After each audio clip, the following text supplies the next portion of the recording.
আছো কেন? তুমি এখানে? হ্যাঁ, আমি এখানে। আমি আমার চাহিদা মেটাতে এসেছি। তোমার চাহিদা মেটাতে এসেছো মানে? তোমার স্বামী থাকতে তুমি এখানে এসেছো কেন?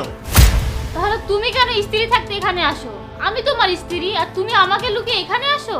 তুমি যেমন তোমার চাহিদা মেটাতে এখানে এসেছো, আমিও তেমন আমার চাহিদা মেটাতে এখানে এসেছি। প্রতিটা মেয়েরই তার স্বামীর একটা চাহিদা থাকে। তুমি যদি আমার সেই চাহিদা পূরণ করতে না পারো তাহলে আমি কেন আসবো না এখানে? দিনের পর দিন তুমি আমাকে অবহেলা করছো। একদিন আগে যখন তোমার পিএস বাসায় ফাইল আনতে গিয়েছিল। ম্যাডাম, স্যার একটা ফাইল রেখে গেছে, ফাইলটা নিয়ে যেতে হবে। ভাইয়া একটু বসুন, আপনার সাথে আমার কিছু কথা আছে। ভাইয়া, আপনি তো আমার ভাইয়ের মতন। আপনি আমাকে একটা সাহায্য করবেন প্লিজ? হ্যাঁ ম্যাডাম, অবশ্যই বলুন কি করতে হবে। আপনি তো সব সময় আপনার স্যারের সাথেই থাকেন। আপনি কি বলতে পারবেন আপনার স্যার কোথায় কি করে? প্রায় সে রাতে বাসায় আসে না।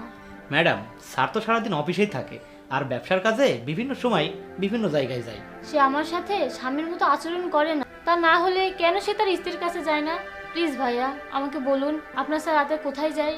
আমি আপনার বোন হলে কি আপনি আপনার বোনের কষ্ট সহ্য করতে পারতেন? আপনি আমাকে একটু সাহায্য করলে আমার এই কষ্টটা দূর হবে। আপনি তো তার সবকিছুই জানেন। ম্যাডাম, আমি জানি স্যার কোথায় যায়, কিন্তু আমি তার চাকরি করি, সে আমাকে বিশ্বাস করে। এইসব কথা আপনাকে বললে তার সঙ্গে আমার বেইমানি করা হবে। কিন্তু আমি আপনার কথাও ফেলতে পারছি না, কারণ আপনি আমাকে ভাই বলেছেন। আমার বোনের সাথে এমন হলে আমিও সহ্য করতে পারতাম না। আসলে অনেকদিন ধরেই স্যার একটা মেয়েকে পছন্দ করে আর তার কাছেই স্যার যায়। সে একজন পতিতা, এই জন্য স্যার তাকে বিয়ে করে না। বিয়ে করার প্রয়োজন তাই স্যার আপনাকে বিয়ে করেছে, কিন্তু স্যার তার কাছেই যায়। অনেক ধন্যবাদ ভাইয়া। আমাকে আরেকটু সাহায্য করবেন? জি বলুন। এরপর যেদিন আপনার স্যার ওখানে যাওয়ার কথা বলবে আমাকে আগেই জানিয়ে দেবেন এবং আমাকে ওখানে নিয়ে যাবেন। ঠিক আছে ম্যাডাম। আপনি বসুন, আমি ফাইল নিয়ে আসছি। তোমার কথা ভেবে পরিবার আর সমাজকে দেখানোর জন্য বিয়েটা করেছো।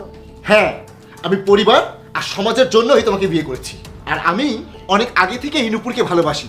সেও সবকিছু ছেড়ে শুধু আমার জন্যই অপেক্ষা করে। আর আমিও শুধু তাকেই চাই, আমি আর অন্য কাউকে চাই না। আমাকে যদি স্ত্রীর মর্যাদাই না দেবে তাহলে আমাকে বিয়ে করে আমার জীবনটা নষ্ট কেন করলে? প্রতিটা মেয়ে বিয়ের পর তার স্বামীকে নিয়ে সারা জীবন সংসার করতে চায়। আর তুমি নামে মাত্র বিয়ে করে তোমার সমাজ মেনটেন করে একটা পতিতার সাথে সম্পর্ক করেছো। তাকেই যখন তোমার প্রয়োজন তাহলে সমাজের তোয়াক্কা না করে তাকেই বিয়ে করতে। তার সাথে তোমার রাত কাটাতে সমস্যা হয় না, আর বিয়ে করলে সমস্যা হয়ে যেত। তুমি নুপুরকেও ঠকিয়েছো। সেও তো আর তোমাকে চায় না, কারণ সেও চায়নি তুমি বিয়ে করো। তুমি আমাকে ক্ষমা করে দাও, আমি সত্যিই ভুল করেছি।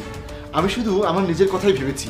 আমি কখনোই ভাবিনি একটা মেয়েকে বিয়ে করলে তারও স্বামীর একটা চাহিদা থাকবে। আর কোনো মেয়েই তার স্বামীর এমন অবহেলা সহ্য করতে পারে না।